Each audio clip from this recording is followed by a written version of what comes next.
paz do Senhor, sejam todos bem-vindos a mais uma pré-aula. Nós estamos aqui transmitindo vida, transmitindo Cristo através do ensino. Hoje nós vamos encerrar essa lição maravilhosa, ao qual nós aprendemos sobre a importância de ser firmes. Sejam firmes, ensino sadio e caráter santo nas cartas pastorais. Aprendemos várias lições no decorrer das nossas aulas e hoje nós vamos encerrar com chave de ouro e eu conto com a sua participação, a sua colaboração para que a sua aula seja proveitosa e a sua aula seja cheia da presença de Deus, tá bom? Vamos falar hoje, dia 24 de setembro de 2003, lição de número 13, Tito, organizar a igreja em Creta e reprimir os falsos doutores. O objetivo dessa lição, ele quer mostrar qual era a missão do jovem Tito e por que ele precisava estar na cidade de Creta e colocar em ordem aquilo que precisava ser colocado. Vamos compreender a missão de Tito e conhecer as exortações gerais de Paulo a esse povo que precisava ser corrigido para que pudesse avançar sendo uma igreja organizada. Muito bem, na introdução, vale ressaltar que a carta de Tito ela é bastante similar à primeira carta de Timóteo. Ambas foram escritas por Paulo durante a viagem missionária que Paulo faz, aproximadamente no ano 63, 65 depois de Cristo. Creta e os cretenses, para nós entendermos essa característica dessa cidade, precisamos entender o perfil do exortador, que é Tito. Tito ele era jovem, provavelmente ele era um pouco mais de idade do que Timóteo. Seu nome não é citado em Atos, mas há uma referência feita por Paulo na carta aos Gálatas, que nos faz entender que Tito se tornou o seu cooperador antes de Timóteo. Então, o Tito ele era uma espécie de delegado apostólico. Ele estava ali sendo os olhos de Paulo e tentando organizar as igrejas, tanto que o próprio texto diz que ele precisava colocar em ordem o que ainda resta. Se você ler em Tito capítulo 1, versículo 4, a palavra do Senhor nos diz: a Tito, meu verdadeiro filho, segundo a fé comum, graça, misericórdia e paz da parte de Deus Pai e da do Senhor Jesus Cristo, nosso Salvador. Uma das características de Tito é que para Paulo, Tito era como se fosse um filho. Então você vai ver que Paulo vai falar com liberdade com ele e vai dar algumas instruções, porque aonde Tito estava não era um lugar muito fácil não. Creta era um lugar difícil de ser pregado, havia o secretismo religioso imperando dentro de Creta e a importância de ter um jovem capacitado, abalizado, com uma conduta ilibada, pronto para exercer a sua função com grande maestria dentro da ilha de Creta, que é localizada no sudeste da Grécia. Creta é a quarta maior ilha do mar Mediterrâneo e Paulo esteve em Creta durante sua conturbada viagem em Roma, por ocasião de seu primeiro aprisionamento. O navio que o levava o atracou em bons portos e ali ele ficou algum tempo, como está escrito lá em Atos, capítulo 27, versículo 8 e 9. Atualmente, Creta tem mais de 600 mil habitantes. O povo dessa cidade, ele vivia numa espécie de secretismo religioso, onde havia várias religiões, vários pensamentos politeístas, gnósticos. E vale também aqui ressaltar que um grande desafio de você evangelizar um povo politeísta dá a entender de que a partir do momento que eles aceitam Jesus, eles entendem que Jesus vai ser apenas mais um Deus do seu rol de deuses, né, que eles têm, e Jesus seria mais um. A exemplo a ser citado é a Índia, né, um país que tem o maior índice de politeísmo no mundo. Então o missionário vai para a Índia, vai pregar o evangelho, pode ser que eles aceitem Jesus como apenas mais um Deus e não como único e suficiente Salvador. Então, os cretenses eram um povo de péssima fama. A ilha era um lugar de muita confusão, uma cultura religiosa não boa, tinha muita violência, havia muita imoralidade dentro de Creta, havia também pessoas mentirosas, preguiçosos, a glutonaria imperava dentro da cidade de Creta. Paulo denuncia isso na carta a Tito, dando a Tito agora a missão de colocar tudo em ordem. Uma aplicação para nós: muitas das vezes nós queremos fugir dos problemas, onde há um declínio moral dentro de uma faculdade, dentro de uma universidade, e Deus nos coloca lá como luz, para que nós possamos colocar em ordem o que precisa ser colocado.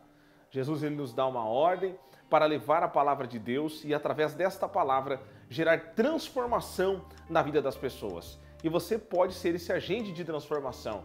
Você pode ser uma ferramenta de Deus. Nós somos a obra de Deus em constante aperfeiçoamento. Nós somos comparados, segundo o apóstolo Paulo, na carta aos Coríntios, a um vaso de barro, a uma fragilidade do vaso de barro. O vaso, ele é diferente da coluna, ele tem as suas fragilidades. Porém, o que importa não é se o vaso é fraco, mas o que tem dentro do vaso. E Paulo diz, somos como vaso de barro, né? E dentro desse vaso há um tesouro escondido para que a excelência não seja nossa. Então, a partir do momento que você está dentro de um cargo de liderança, quando você está evangelizando, não é a sua intelectualidade, não é o seu conhecimento, mas sim a presença de Deus na sua vida. Por isso você é um enviado, você é um escolhido de Deus. Não tenha medo de pregar o evangelho, porque quando é de Deus, prevalece, gera, frutifica. Deus te chamou para paternar, Deus te chamou para maternar, Deus te chamou para colocar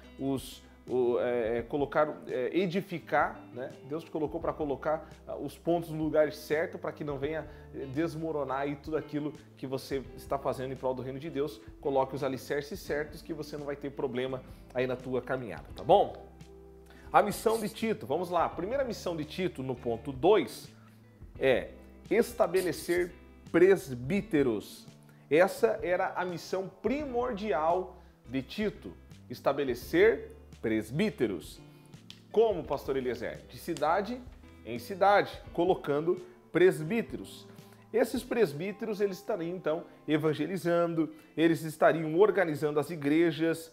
Em Éfeso, havia um presbítero estabelecido, como está escrito lá em Atos, capítulo de número 20, versículo de número 17 ao 28, o que não excluía a responsabilidade de Timóteo de ordenar novos presbíteros pelo crescimento da obra.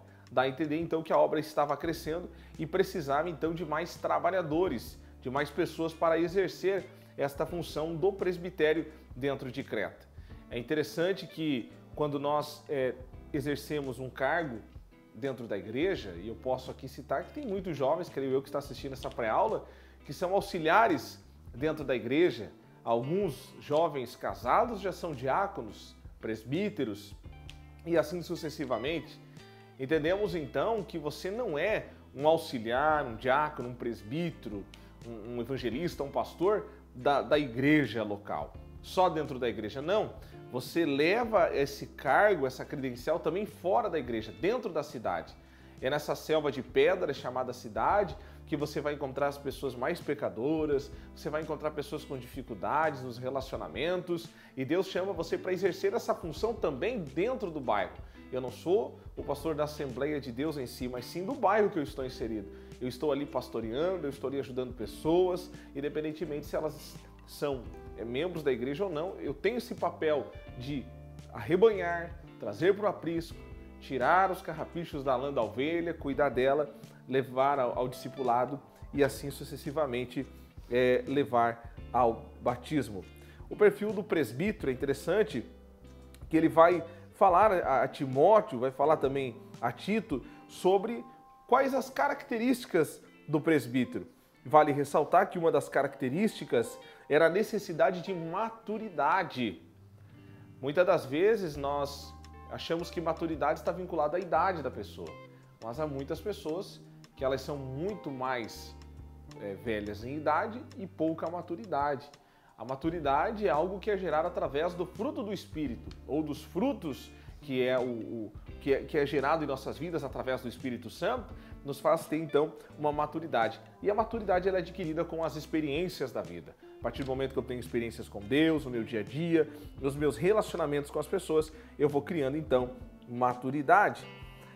Em uma linguagem de hoje, diríamos que eles precisavam ser bons crentes, eles precisavam dar bons testemunhos, e isso era de grande valia para que eles exercessem um papel com uma liderança frutífera, sendo maduros, sendo pessoas que sabiam o que estavam fazendo, e essa era uma das características, e Deus então usa a vida desse jovem Tito para trazer essas pessoas para perto dele.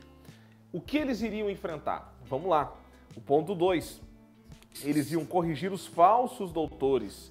Assim como em Éfeso, Creta também havia um epicentro de grandes homens pensadores que traziam ideologias erradas, pensamentos errados, perturbavam a igreja, traziam desordem, faladores, línguas maldizentes, enganadores, homens que insistiam também sobre aquele ponto que foi discutido lá no concílio em Jerusalém. Você lembra de Paulo e também de Pedro, a ponto de dizer que eles resistiram um ao outro, cara a cara, né? E agora você está vendo que este grupo ainda continua disseminando essa ideia de que o homem, a partir do momento que se converte ao judaísmo, ele precisava ser circuncidado. Imagina um homem, na vida adulta, precisar ser circuncidado. E esses eram os pensamentos que eram jogados, essas setas, dentro da igreja. Os judeus insistiam que para que os gentios fossem salvos, eles precisavam passar pelo ato da circuncisão. Paulo, então, vai falar novamente da sorrateira ação desses falsos mestres que transtornavam casas inteiras e a murmuração, ela precisava apenas de um ouvido, alguém que estivesse disposto a ouvir essas pessoas. Muitos estavam dentro de casa e essas pessoas iam até lá na casa, se faziam de amigos, queriam contar segredos, ouvir segredos, e ali ia disseminando uma seta hoje, uma seta amanhã. E a partir do momento que era implantado esse ato dentro dessas casas, trazia confusões, discussões, dissensões, e vale ressaltar que um reino dividido, ele nunca vai prosperar. Outro ponto importante é que, além de haver discussões e divisões fora do âmbito igreja, dentro da igreja também havia muita má influência.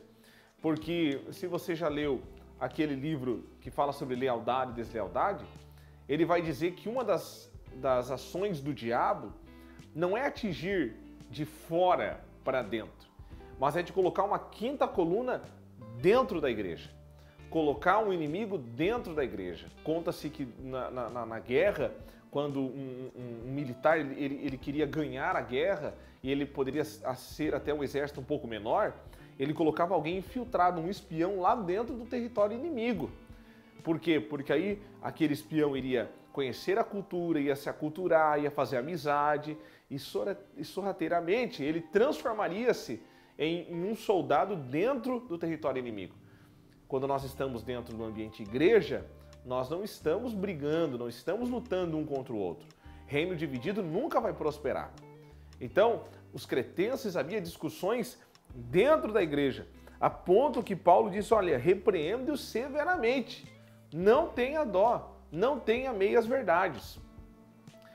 Eu gosto de um pensamento que muitas das vezes a gente entra nesse viés de orarmos para Deus para que as divisões cessem dentro da igreja, de pessoas que estão gerando problemas dentro do departamento, para que não continuem dessa maneira. E a partir do momento que Deus nos dá a oportunidade de exercer o nosso papel de liderança, nós passamos a nos acovardar.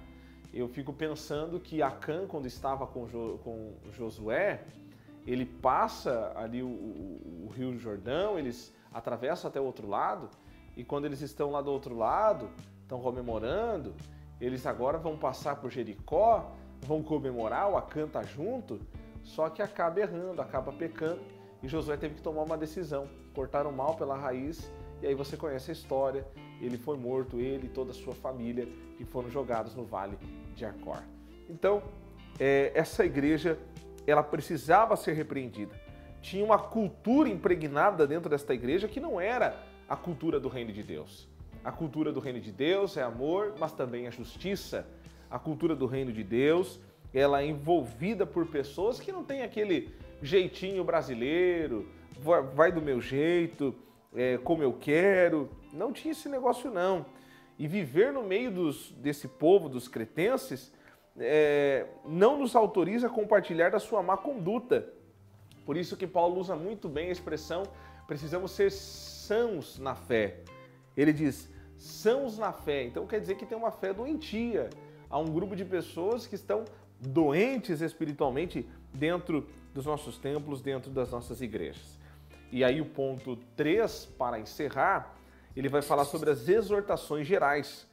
E a primeira exortação é o ensino para toda a família. A base da sociedade precisava ser estruturada, que é a família. Se você ler alguns povos antigos na história, povos como o antigo Império Babilônico, os povos nórdicos e entre outros povos, eles deixaram de existir e ter todo o potencial que eles tinham no passado, e hoje vocês não veem com tanta visibilidade, você não vê esses impérios, porque eles deixaram de cuidar do que é primordial. Tentaram mudar aquilo que era o tradicional. Começando como? Dentro de casa.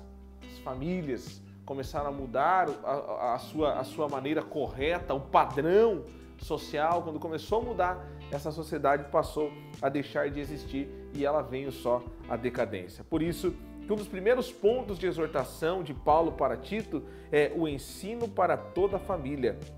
Ele estava falando da praticidade do ensino de Paulo a Tito. Ele estava falando que ele precisava cuidar, primeiro, dos mais velhos, cuidar dos mais jovens. E ele enfatiza a importância da educação cristã para as mulheres idosas, destacando o papel delas no ensino das mais novas, um ajudando o outro.